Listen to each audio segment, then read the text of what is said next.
नमस्कार और आप देख रहे हैं न्यूज 24 एक्सप्रेस। आइए नजर डालते हैं आज के बुलेटिन की ओर। मुजफ्फरनगर जनपद के चौथावल थाना क्षेत्र के गांव कोटेसरा में गौकशी कर रहे गौकशों से पुलिस की मुठभेड़ हो गई। पुलिस ने मुठभेड़ के दौरान मौके से 3 गौकशों को गिरफ्तार कर लिया है। दरअसल चौथावल थाना प्रभारी MP सिंह को मुखबिर द्वारा सूचना मिली थी कि थाना क्षेत्र के कोटेसरा गांव के जंगल में कुछ गौकशी करने की तैयारी कर रहे हैं। सूचना पर थाना प्रभारी MP सिंह के नेतृत्व में ASI इंद्रजीत सिंह व चौकी इंचार्ज ओमेन सिंह ने पुलिस टीम के साथ मिलकर जंगल में उक्त स्थान पर घेराबंदी की। वहीं मौके पर गौकशी की तैयारी कर रहे गौवंशों ने पुलिस को अपनी ओर आते देखा तो पुलिस टीम पर जान से मारने की नीयत से फायरिंग कर दी, जिसके बाद पुलिस ने अपना बचाव करते हुए 3 गौकश नोमान पुत्र हनीफ, नौशाद पुत्र दिलशाद, सलमान उर्फ मोनू पुत्र फारूक कुरैशी निवासी कोटेसरा को मौके से दबोच लिया। की सूचना पर थाना चौथावल ने रात 12:30 बजे ग्राम कोटेसरा में गौकशी करते हुए कुछ लोगों को पकड़ा है। इसमें से 9 मान व 2 अन्य गिरफ्तार किए हैं तथा 4 फरार हैं।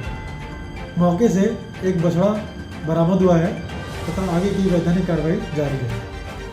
जोधपुर में एक साप्ताहिक समाचार पत्र नमस्ते राजस्थान के संपादक शरद शर्मा के साथ शराब माफियाओं की ओर से पिटाई का मामला सामने आया है, जो कि अब तूल पकड़ चुका है। दोपहर 4 बजे रातानाड़ा इलाके में पत्रकार संगठनों की मीटिंग आयोजित हुई, जिसमें सभी वरिष्ठ पत्रकारों ने भाग लेकर पत्रकार शरद शर्मा की सोमवार की शाम 7 बजे अवैध तरीके से लिकर नामक दुकान के शटर के नीचे बिक रही दारू की कवरेज के दौरान शराब दुकान पर कार्यरत गुंडों ने हमला बोलकर उन्हें घायल कर दिया था।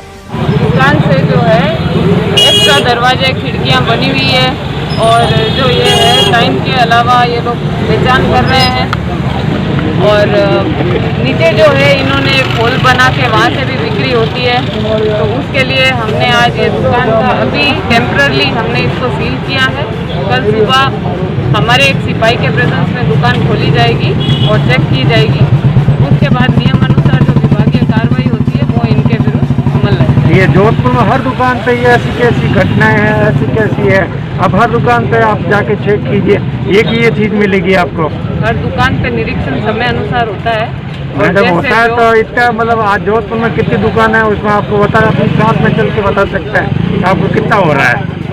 जैसे मैं क्या कह रही हूँ आप लोगों को, इसमें जो सामने आई चीज आप लोगों ने पूरी बात बताई। ये तो एक मामला हुआ, हर दुकान के नीचे एक पाइप डाला हुआ है, अलग से 6 जगह घटना होने के बाद आपके सामने आई है। ये तो प्रेस वाले की एकता है जो आपके सामने आई है। और इसके सामने कितने PLC दर्ज हो रहे हैं, कितनी इनके विरुद्ध कार्रवाइयाँ हो रही है, ये आप लोगों के सबके पास में उपलब्ध हो। नहीं, ये तो कार्रवाई सही ढंग से होती नहीं है। सीज होती है दुकान में, एक सप्ताह सीज रहती है दुकान में तो दूसरी बार एक कार्रवाई करने की हिम्मत नहीं रखते।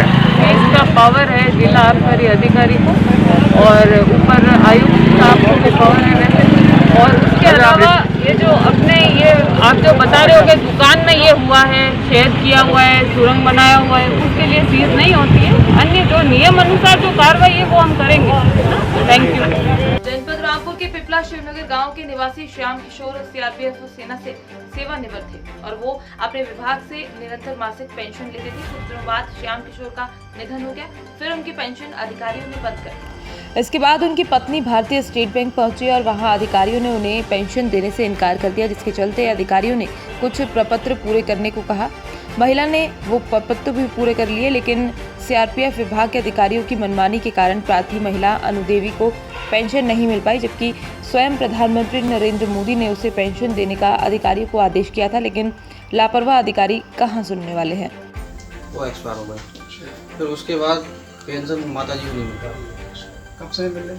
ये 16 अप्रैल से नहीं मिला, 16 अप्रैल 2017 से नहीं मिल पाया। आपको किससे दिया? ये सब मतलब सारे अधिकारियों से मतलब CRPF के भी और यहाँ के भी, और फिर मतलब कुछ हुआ नहीं उसको। फिर आपने मुख्यमंत्री और प्रधानमंत्री को कभी शिकायत की थी, उन्होंने आदेश कर दिए थे। हाँ, पेंशन के आदेश कर दिए थे और फिर फॉर्म कंप्लीट हुआ था।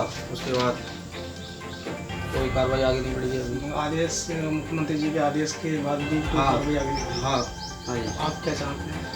हम तो यही चाहते हैं सर, मतलब पेंशन मिल जाए। हाँ। पिपला सिग्नल। क्या समस्या है आपकी? ये समस्या 4 साल हो चुकी जी। और हमने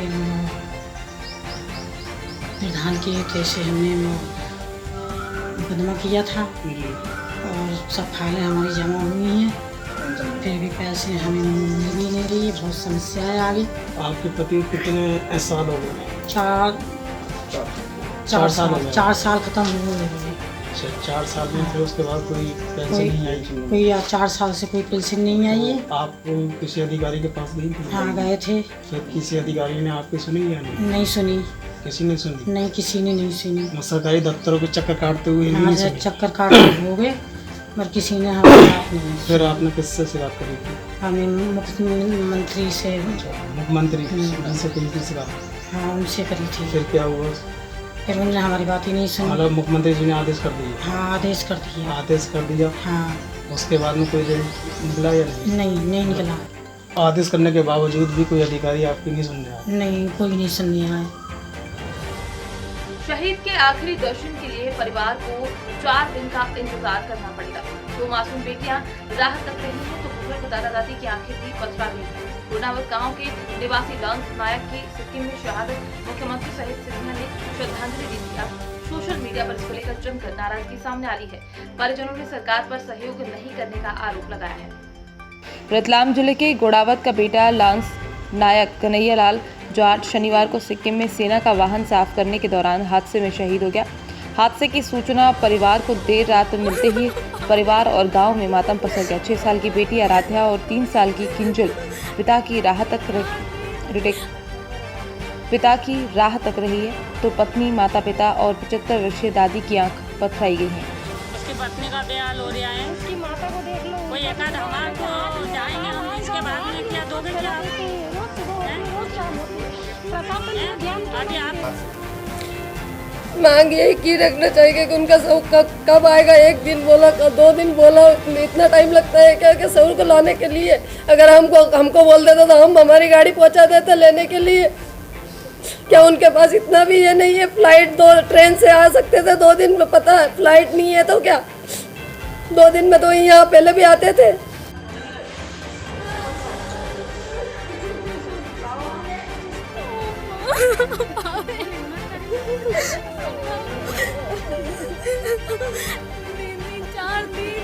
अभी और कोई होता तो कैसे लाता? नहीं लाता कहीं भी के। रोज के 3:30 बजे 5:30 बजे आएगा, 3:30 5:30 कल को कहीं भरोसा होगा, कल नहीं आएगा। बिजावर में आज जनपद पंचायत बिजावर के चंद्रशेखर आजाद पार्क में कोरोना गाइडलाइन का पालन करते हुए सांसद डॉक्टर वीरेंद्र खत्री की उपस्थिति में कोरोना योद्धाओं का सम्मान किया गया, जिसमें नगर परिषद के सफाई कर्मी एवं दिन रात अपनी सेवाएं दे रहे पुलिस महकमे के सभी कर्मचारियों सहित स्वास्थ्य विभाग के अधिकारियों, कर्मचारियों तथा समाज सेवकों एवं चौथे स्तंभ के रूप में पत्रकारों द्वारा निरंतर आमजनों को कोरोना से बचाने के लिए जन जागृति पैदा कर इस क्षेत्र के लोगों को जागरूक किया जा रहा है। पुलिस विभाग के, वन विभाग के, समाज सेवियों ने, प्रिंट मीडिया, इलेक्ट्रॉनिक मीडिया के साथीगणों ने जो योगदान कोरोना की लड़ाई में अपना दिया है, बगैर किसी चाय के, बगैर किसी चाय के, ऐसे सारे कोरोना वॉरियर्स का सम्मान करने का मतलब इन्हें निर्णय लिया था और उन सभी का यहाँ पर आभार और धन्यवाद किया गया और उनका सम्मान यहाँ पर किया गया।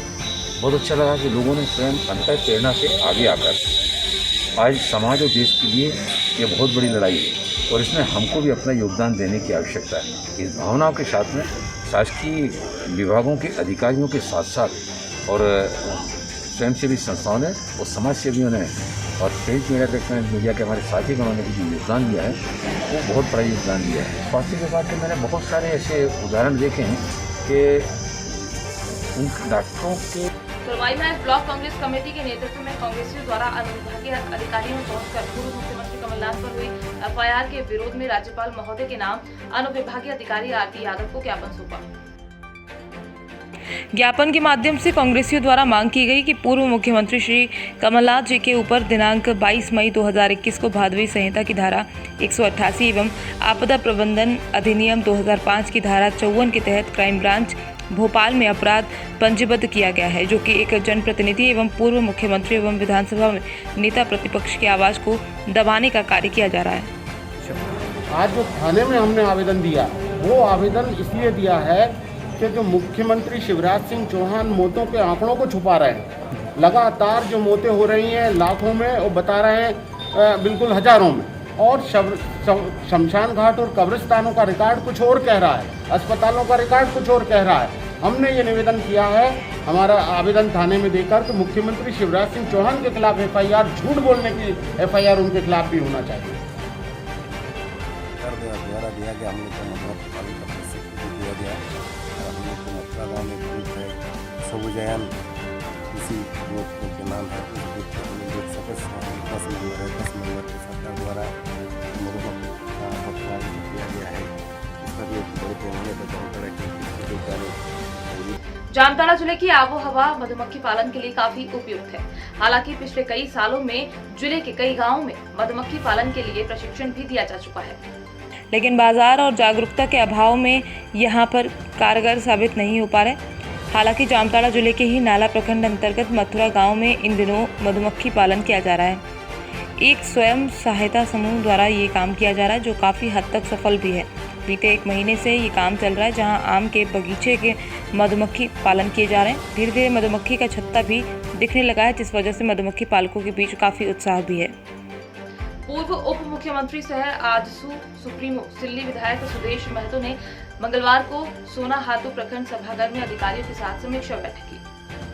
बैठक में बीडीओ सुचित्रा मिंज समेत कई अधिकारियों के साथ बैठक कर चल रहे विकास योजनाओं की समीक्षा की, जिसमें नल जल योजना, मनरेगा, चिकित्सा, स्कूली शिक्षा, खाद्य आपूर्ति, सिंचाई एवं पेयजल, वन विभाग आदि समेत कई योजनाओं की क्रमवार रूप से चर्चा की गई। और इसके जल संचय की सुविधा कैसे हम लोगों को दे पाएँ इस व्यवस्था के बीच में, तो उसके लिए आज हम लोग ने चर्चा की। टीकाकरण का काम लगभग 18,000 लोगों को मिला है। संभवतः जो 45 एबव, जो 45 साल से ऊपर उम्र के जितने लोग हैं, उनमें केवल 18,000 लोगों को ही डोज मिला है, जिसमें अधिकतर लोग होंगे जिन्होंने फर्स्ट डोज लिया है। उसके बाद ये 3+ का यहाँ प्रारंभ नहीं हुआ, लेकिन उसकी संख्या भी लगभग 18-19 हज़ार के बीच में होंगी। तो पूरे ही में 2 डोज मिला के 72,000 डोज लेना है, इसमें अभी हम लोग बहुत पीछे हैं। तो गांव के लोगों को पहले रजिस्ट्रेशन 18+ के रजिस्ट्रेशन की सुविधा हम सभी लोगों ने निर्णय लिया कि हम लोग सभी प्रज्ञा केंद्र के माध्यम से लोगों का प्री रजिस्ट्रेशन कराएंगे। तो प्रज्ञा केंद्र के साथ अभी हमारे विभाग के पदाधिकारी लोग बैठेंगे। प्रज्ञा केंद्र के माध्यम से पंचायतों में ही उनका रजिस्ट्रेशन सुनिश्चित हो पाए, ताकि स्लॉट के आधार पर उनको टीकाकरण हम लोग करा पाएँ जब यहाँ काम प्रारंभ हो जाएगा। लेकिन 18+ जो 44+ जो लोग हैं, 45 से अबव जितने लोग, उनका टीकाकरण को गति देने के लिए सभी जनप्रतिनिधियों से आग्रह किया गया कि वहाँ पर चाहे वो SHG की महिला दीदी, सभी लोग ज़्यादा से ज़्यादा लोगों के बीच में अपील करें और टीकाकरण का काम समय पर हो जाए। क्योंकि इसका एकमात्र कोई अगर बड़ा सुरक्षा है तो टीकाकरण है। उसको अभी देख रहा हूँ तो ये है कि सरकार को ग्रामीण क्षेत्र में जैसे कोविड का कोई बिना नियम के तहत अगर गांव में संक्रमित हो जाता है, होम आइसोलेट है या हॉस्पिटल में कहीं ग्रामीण हॉस्पिटल में डेथ हो जाती है, ऐसे केस बहुत आए हैं, बहुत लोग हुए। पहला तो इसको लेकर हम लोग ने इसको सूचीबद्ध करने का सरकार को सूचीबद्ध करना चाहिए कि इसे 1-1.5 महीना के अंदर में जो लोग एक नॉर्मल मृत्यु दर है राज्य के अंदर में, देश के अंदर में मृत्यु दर से जो भी अधिक आए हैं, उनका एक रैंडम जांच निश्चित रूप से मृत्यु प्रमाण पत्र का हो जाना चाहिए, और ताकि हम कोविड से संक्रमित लोगों की सूची तैयार कर सकें। सर मैं केवल देखा हूँ वाला, तो मैं यही चाहूँगा कि जैसे रांची के अंदर शहर में आपने घाघरा या कुछ जगहों को डिक्लेयर किया है कोविड जो लोग पेशेंट होंगे उनका दाह संस्कार के लिए, तो इसी तरह दाह संस्कार की सुविधा ग्रामीण क्षेत्रों में भी हो और उनको भी उसी डिसिप्लिन के अंदर दाह संस्कार होना चाहिए। लकड़ी की व्यवस्था गवर्नमेंट करे कि लकड़ी की सुविधा हम करा दें गाँव में लोगों को, चूँकि आप देख रहे हैं कि लकड़ी की सुविधा ना होने से लोग ज़मीन के अंदर लाशों को गाड़ने का काम कर रहे हैं। तो लकड़ी की सुविधा गाँव में चला जाए, तबूक की सुविधा जिसको तबूक में लेके समाज के लोग गाड़ते हैं उनको वो सुविधा हो जाए, इस पर फोकस होना चाहिए, ना कि हल्की चीज़ों पर।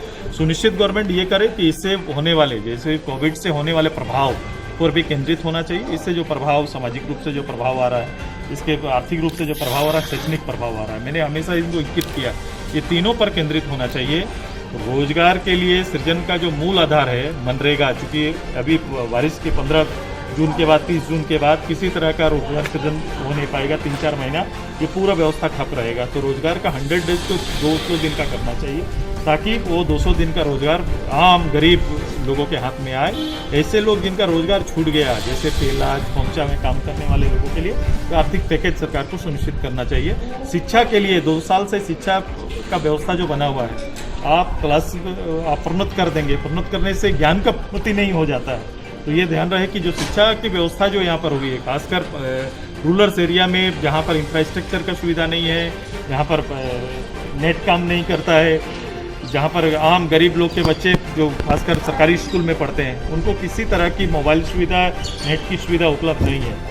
क्या सरकार ये इंतजार करेगी कोविड संक्रमण कम हो जाए तो जाके उसके प्रोन्नति के बाद उनको कोई इस तरह से व्यवस्था करेंगे, या फिर वहाँ पर नेट की सुविधा, या फिर उनको मोबाइल सुविधा, या कैसे उनको पढ़ाया जाए, ये सारी सुविधाएं सुनिश्चित करना सबसे ज़्यादा बार कि हम जनरेशन खराब ना हो, हमारा जनरेशन शिक्षा विहीन ना हो जाए, इस पर सरकार को केंद्रित होना चाहिए।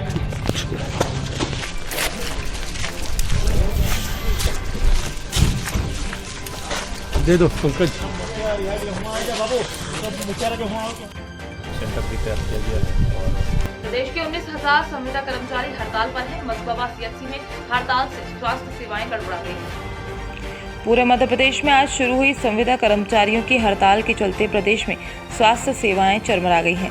मुख्य रूप से 3 प्रमुख मांगें, जिनके लेकर नियमित कर्मचारियों के वेतन का 90% वेतन और पूर्व में संविदा के आधार पर भर्ती कर्मचारियों को संविदा से हटाकर आउटसोर्स में करने का विरोध करते हुए संविदा कर्मचारी संघ ने प्रदेश व्यापी हड़ताल पर जाने का निर्णय लिया है। दो प्रमुख मांगे हैं अनिश्चितकालीन हड़ताल के लिए। पहला ये है कि जो हमारे आउटसोर्स कर्मचारी आज के डेट में हैं, और दूसरा जो निष्कासित कर्मचारी हैं जिनको 2018 और 19 में मध्य प्रदेश शासन की मतलब दोयम दर्जे की नीति के कारण हमारे साथियों को बाहर कर दिया गया था बेवजह, और जिनकी आज भी आवश्यकता है पब्लिक की सेवा के लिए।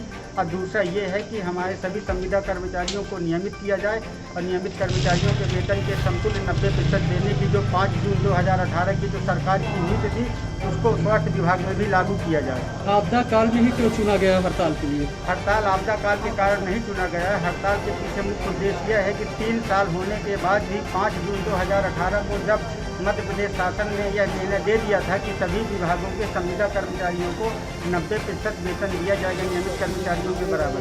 अन्य विभागों में सभी को यह सुविधा का लाभ मिल रहा है, जबकि कोविड काल में सबसे ज़्यादा यदि किसी विभाग के कर्मचारियों ने काम किया है तो वह स्वास्थ्य विभाग के कर्मचारियों ने काम किया है। कल ही हमारे सतना जिले की एक एएनएम बहन जी श्रीमती माया आदिवासी जी की आकस्मिक मृत्यु हो गई, और हमारे विभाग के कर्मचारियों की ही मृत्यु नहीं हो रही, बल्कि क्योंकि वो स्वास्थ्य विभाग में काम करते हैं, दिन भर टीकाकरण जैसी सेवाएं देते हैं, दिन में 100 लोगों को टीका लगाते हैं, वो हमारी जो एएनएम बहन जी हैं वो इन्फेक्टेड होकर आती हैं, और उनके इन्फेक्टेड होने के कारण उनका पूरा घर इन्फेक्टेड हो जाता है। हमारे पुष्पा शिक्षक हैं जो हमारे मझगांव ब्लॉक के सितारा ब्लॉक में हैं, उनके इन्फेक्टेड होने का उनके पूरे परिवार के बच्चे पति सब लोग इन्फेक्टेड हो गए।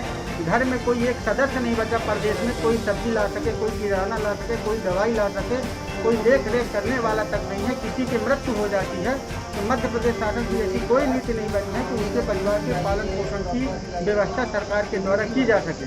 ये आपकी हड़ताल कब तक चलेगी? ये हड़ताल जब तक हमारी जो मांगे हैं, सरकार जब तक मांगे नहीं मान लेती है तब तक हम। क्योंकि 2-3 मांगे हैं, एक तो परमानेंट करने के लिए और दूसरा 90% के हिसाब से उनका वेतन दिया जाएगा। देखिए लगभग 80% जो हमारे कर्मचारी हैं संविदा के हैं, और इन्हीं के माध्यम से ही काम किया जाता है। ये लोग भरपूर अपने अथक प्रयास से ही सभी प्रोग्राम को सुनिश्चित करते हैं और कंप्लीट करते हैं। इनका महत्वपूर्ण योगदान रहता है स्वास्थ्य विभाग में, और इनको मेरे हिसाब से इनका जो वेतन है लगभग 90% जो मांग रहे हैं वो तो होना ही चाहिए। मैं तो आज की सूचना दूंगा कि ये हड़ताल में जा रहे हैं, बाकी सीमित सर को सूचित कर दूंगा।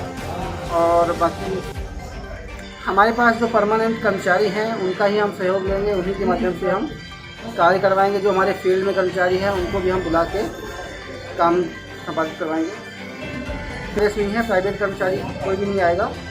जो हमारे ही कर्मचारी हैं जो परमानेंट हैं उन्हीं को बुला के उनको काम किया जाएगा।